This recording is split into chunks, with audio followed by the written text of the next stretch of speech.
ಈಗ ಆಂಬುಲೆನ್ಸ್ ಮ್ಯಾಗ 108 ಅಂತ ಬರ್ದಿರ್ತಾರ, ಹೌದಲ್ಲ? ಬರ್ದಿರ್ತಾರೆ.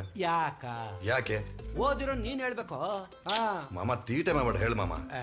ಈಗ ಪ್ರತಿಯೊಬ್ಬ ಮನುಷ್ಯನು ಮನೆಯಿಂದ ಆಚೆಗೆ ಹೋಗೋನ್ಕ 108 ವಿಘ್ನಗಳಿರ್ತಾವ. ಆ 108ನ ಯಾರು ದಾಟ್ತಾನೆ ಅವನು ಹಂಗೇ ಮನಕ್ಕೆ ವಾಪಸ್ ಬರ್ತಾನೆ. ಅದ್ರಾಗ ಒಂದು ಮಿಸ್ ಆದರೂ 108ನಾಗೇ ಹೋಯ್ತಾನ. ಪ್ರಶ್ನೆಗೆ ಉತ್ತರ ಸಿಂಪಲ್. ಏನು? ನಿಮ್ನ ಒಂದು ಕಾಡಿಗೆ ಕಳಿಸ್ತೀನಿ. ಹಾಂ, ಸಾವಿರಾರು ಮರಗಳಿರುತ್ತೆ.